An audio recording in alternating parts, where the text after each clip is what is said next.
Hi, I'm Jeff Ray, your host for Economic Outlook. Thank you for joining us. We hope you'll make plans each week to tune in on WNIT or WNIT2 online at WNIT.org or listen to our podcast of the show on most major podcast platforms.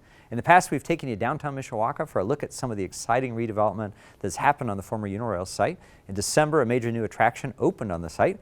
We'll give you a first-hand look at the improvements and talk about what's next coming up on Economic Outlook.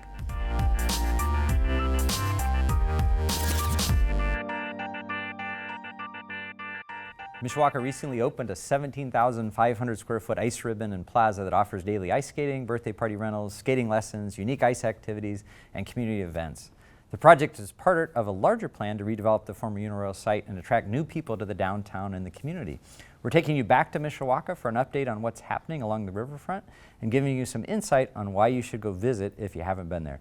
Joining me for a closer look at Mishawaka's Renaissance and updates on some key quality of life projects are Ken Prince, the Executive Director of Planning and Community Development for the City of Mishawaka, and Phil Blasco, Superintendent of the Mishawaka Parks and Recreation Department. Guys, thanks for joining me today. It's a pleasure.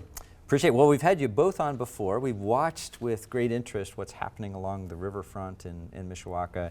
This has been you've had some exciting announcements, so we want to make sure our viewers get a chance to see it. But let's spend a little time in the studio first.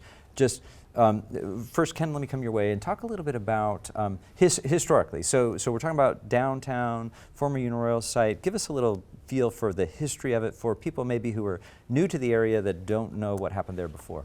Right, so the city was founded on that site back in 1833. They found bog iron on the property.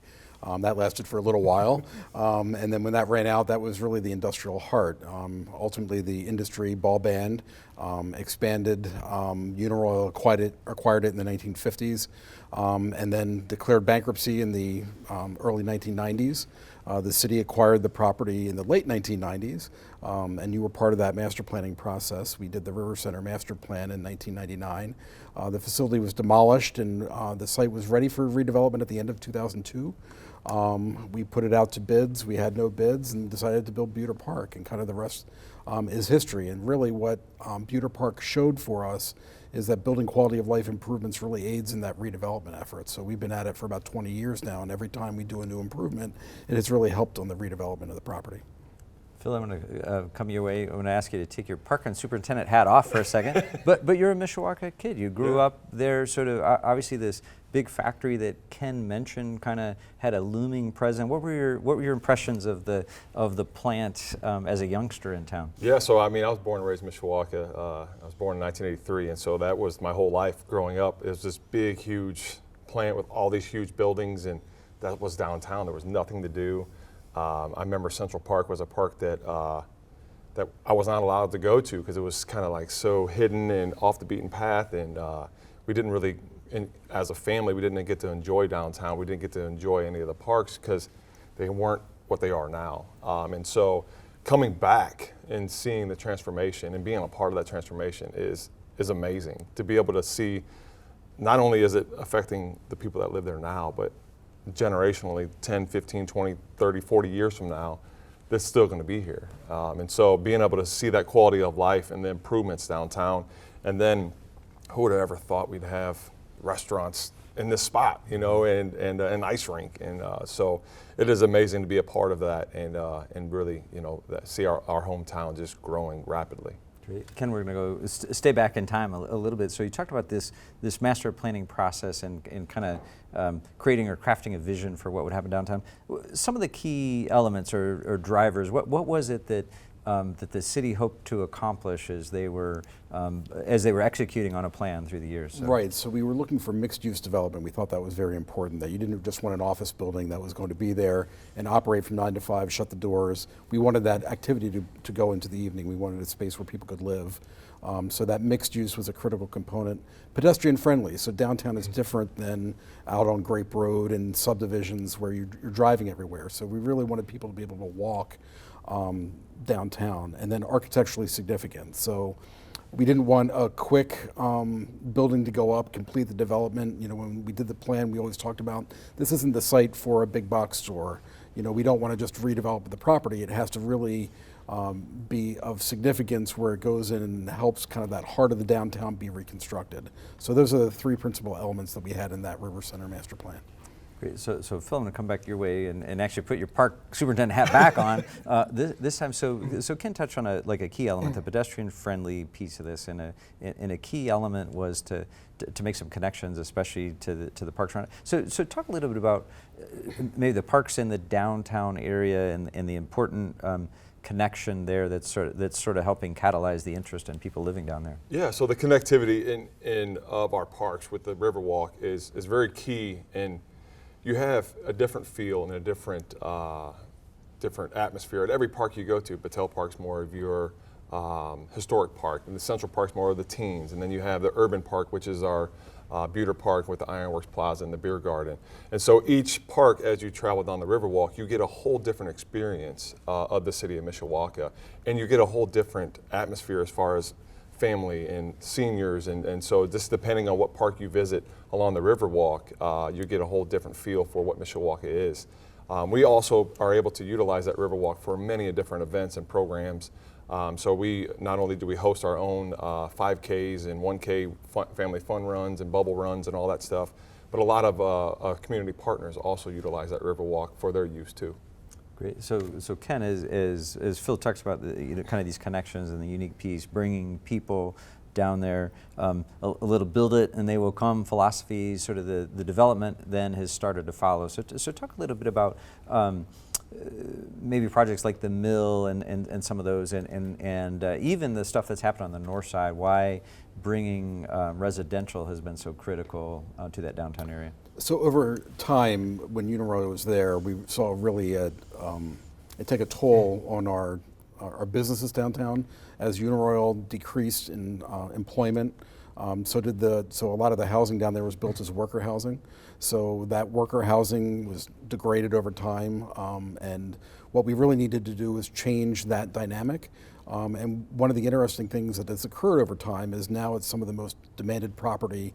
It's how close can I get to the downtown? You don't see properties downtown coming up for tax sale, for example, because people want to live there. And I think part of that is the amenities that have been constructed, but it's also the dynamic, well, this project is there, I'm not going to be by myself.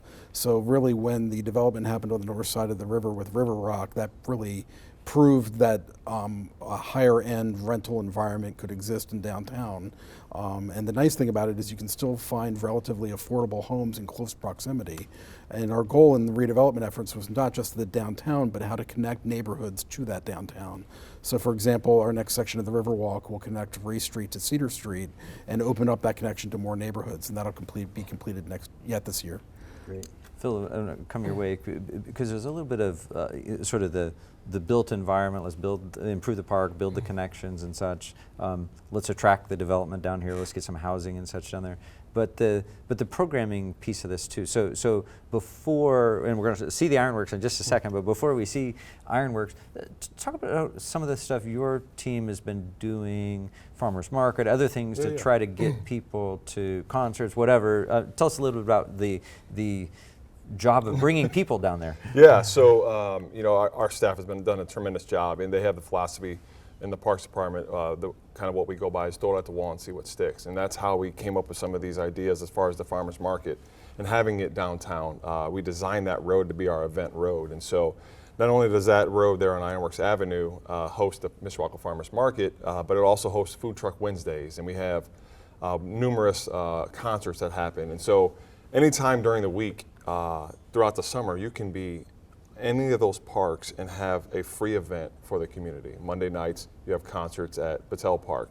Wednesday nights, you have concerts at the Beer Garden. Thursday nights, you have concerts at Central Park. Sundays, you have the farmers market. And so we're also looking at incorporating more events and programming on other nights just to make sure we have something for all and to be able to enjoy, and most of them are free. Great. Ken, before we go to the mayor, let me come back your way. So as things like the mill have come, the desire to grow population, give new places to live, talk about the city's experience with that. What's been the reaction to a development like the mill? What's it doing to bring people down there? I think it's a vibrancy. I think it's changing the demographic. So Mishawaka in the downtown, it was an older community, and now we have a lot of young people bringing in, and that brings a certain vibrancy to it. The nice thing, we had trouble, or I should say the developer had trouble leasing up the space because of COVID, but now both restaurants are, the mill, the commercial space is fully occupied. We have the agreement with South Bend Chocolate for the public house in Mishawaka off the skating rink. That should be opening very shortly. So that dynamic of additional restaurants, it's not just one, and I use that as an example, is there's a synergy that has to be created. So that was part of the idea of moving City Hall downtown as well, was creating that synergy of uses and complementing one another. So it's not just one thing. You just don't go downtown for the restaurants at night. You go down for the Riverwalk. You go down to skate. There's that multi-use provisions. And really what the skating rink does that we didn't have before is connecting that vibrancy to a year-round activity. So being from in this area, we all know that it's difficult sometimes to find things to do in the winter, but now there's another great thing to do in the winter.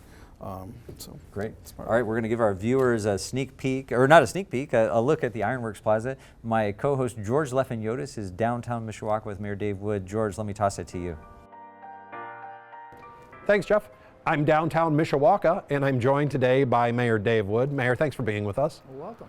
Mayor, thanks first off for showing us around this amazing facility. We call it Ironworks, and it is not only kind of the central station for the new ice rink facility, but also an event center and soon to be home of a restaurant. It is, and so this has been about 11 years in the planning, and now with construction wrapping up and us now operating for a month, it has been a game changer for us. So I told you before we went on air, my day job, I work in Mishawaka, and in our conference room is a photograph of this site, circa 1970 something, and it is an aerial of this entire area when it was a Uniroyal facility and an industrial, I don't want to call it a wasteland, but it was an industrial facility, heavy industrial. Looking around us today, I can't see a remnant of that. Is that a success in your book? Oh, it's a huge success, you know, and this site is very important. This has always been the center of Mishawaka. This is the site of our founding. This is the site where most of our citizens came to work for all of those decades. And of course, we had an EPA cleanup site there for a few years, but this site returns to being the center of our community in a very new and unique and different way. And we talk about, you said cleanup site. What a great word, right? Because the cleanup didn't just stop with getting rid of any potential hazardous material. It went way beyond that. As we look around here, you have massive residential growth in the mill and a few other projects that are either breaking ground or potentially going to break ground in months coming.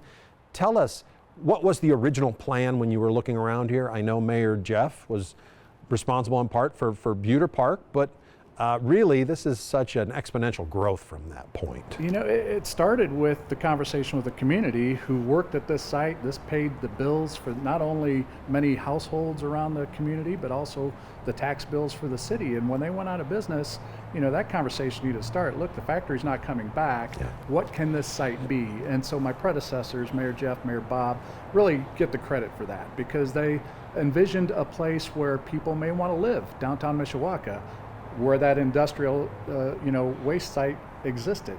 And so all of these years later, it's happened over multiple projects. You know, Riverwalk Sections 1, multiple phases, a new park back in 2003, Buter Park. And so we always knew we wanted to expand upon it, but we also noticed too that our investment in quality of place, quality of life amenities, we're also bringing in private investment to the downtown for the first time in decades. And so now is the culmination of just all of that vision, all of these projects one by one, adding up into something very special. Yeah, and from a perspective of very special, not only is it a beautiful place, and it really does show off the landscape of this area, not something you would think would be, but really when you get up into this event space center and you can see it from a bird's eye perspective, you get the beauty, but also just a different level of activity. We talked about the event space. That's open to the public. You can have weddings or meetings up here, and it's readily available 7 days a week? Yes, it's available for rent anytime. Yeah. And then I know there's a public house restaurant going downstairs to kind of serve some of the needs of the skaters. Tell us about the rink. How's that working out? So the rink, it's been open now a month. We've already done better in this last month than we've done in multiple years at our former ice rink, which was coming into end of life. And so we knew that we needed to replace that amenity. And we thought, well, is it best to replace it where it existed on the outskirts of town? Or do we want to move that downtown and kind of create a vibrancy, not just in the summer, but year round? You know, we can't help winter. Winter's coming, and you know, the cold weather's here. We can complain about it, or we can embrace it and try to make the most of it. So that's what this is. And it has done its job here since being open in the first month. It's been a hub of activity. We have had record attendance downtown, but more importantly, the businesses around here, the restaurants, the shops, they are seeing a big increase in their business as well. And so that's really what we're after, as well as providing a great amenity for our public. And downtown, I was just through here last Friday evening, not a parking spot to be found anywhere in the downtown, and waits at multiple restaurants, just people walking up and down the streets, waiting outside to go into the restaurants. It's exactly what you want to see in your downtown. It's a good problem to have, isn't it? It is. Now, in conjunction with this investment that you made in the recreational facilities, I'll call it, you also, the city recently made an investment in City Hall and the government center, police department, and the utilities administration. That facility is now open? It is and operational. We've been in there for 3 or 4 months now, and it is, again, it's a center of activity right in the middle of, right in the heart of the downtown that we didn't have before. Right. We have seen just a lot of new and friendly faces coming into City Hall that we never saw before, and it is it's been well received by our public. But most importantly, it allows us to serve with what I call world-class services, not just now, but for the foreseeable future. Well, and a big upgrade. While I loved old Mishawaka City Hall, it definitely was long in the tooth, shall we say. So We outgrew it the day we moved into it back in the 80s. yeah, it had that feel about it. So congratulations. Thank you for your time today. I know you're busy. I appreciate the tour. This place is spectacular.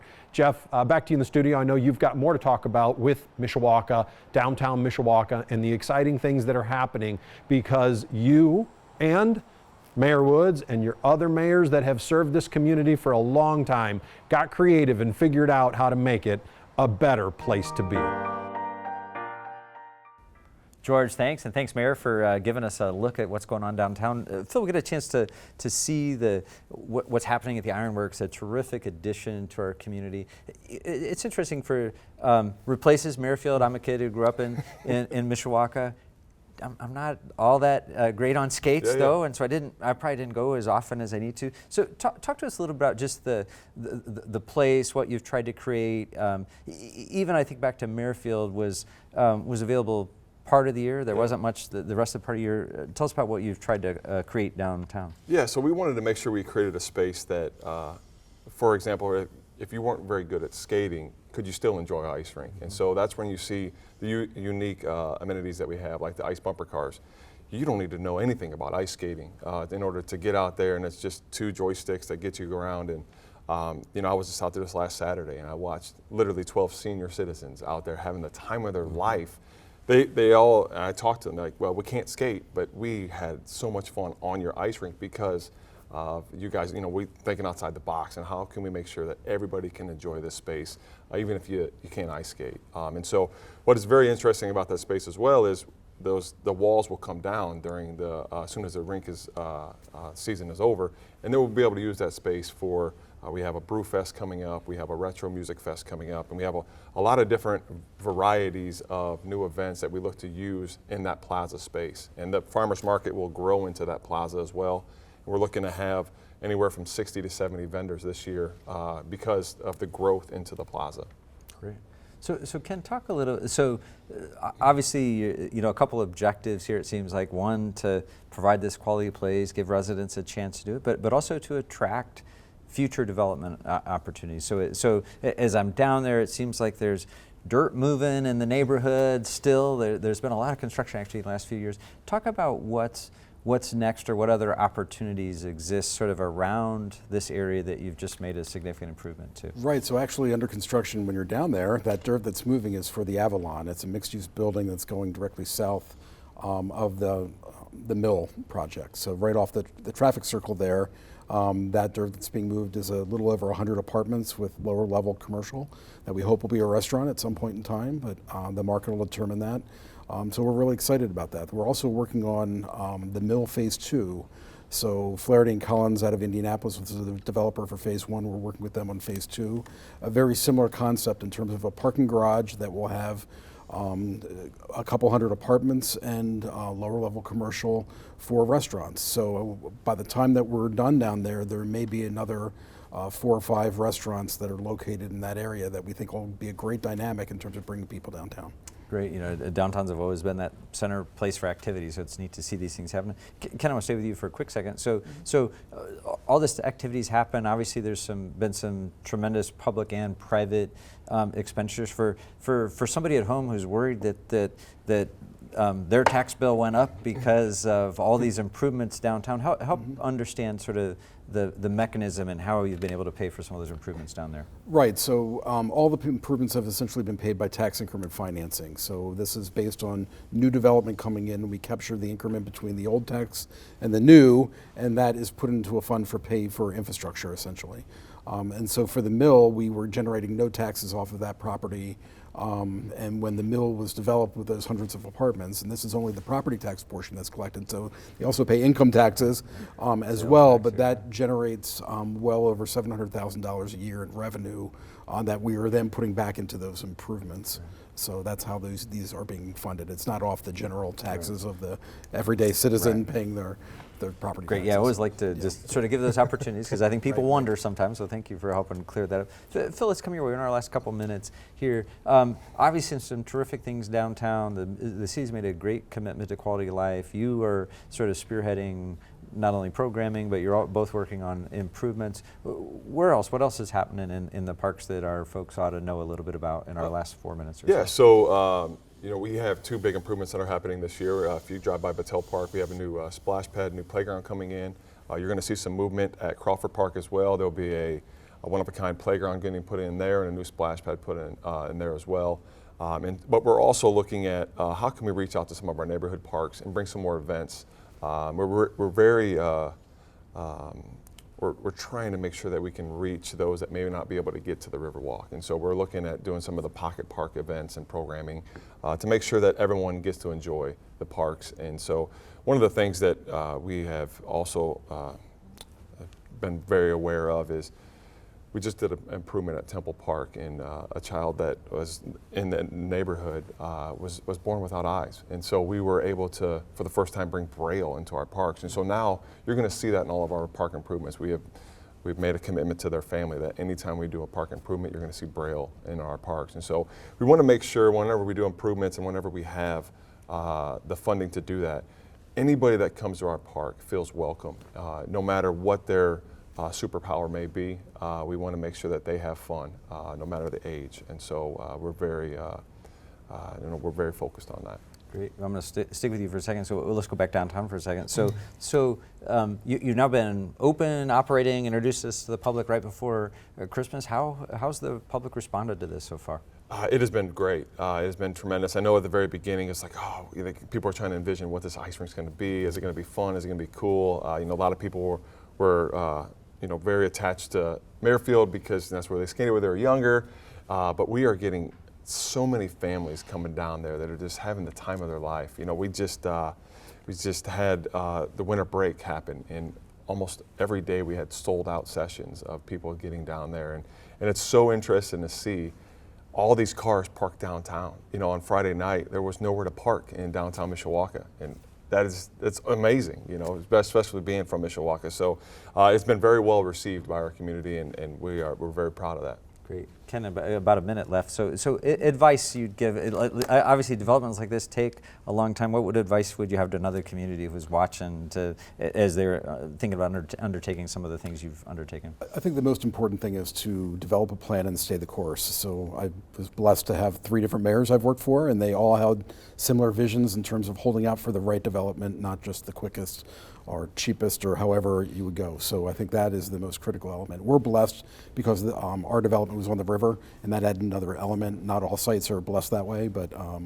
but we're really thankful for what we've achieved. Great. Phil, if somebody wants to learn more about what's happening down there, stay in touch with events, those kind of things, where do we send Yeah, them? the best spot would be to go on our Mishawaka Parks Facebook page. Great, good. Guys, thank you so much. Really appreciate you being here today. Great project. Thank you, Glad Jeff. a chance to update. Thank you. That's it for our show today. Thank you for watching on WNIT or listening to our podcast. To watch this episode again or any of our past episodes, you can find Economic Outlook at WNIT.org or find our podcast on most major podcast platforms. We also encourage you to like us on Facebook or follow us on Twitter. I'm Jeff Ray. I'll see you next week.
This WNIT local production has been made possible in part by viewers like you.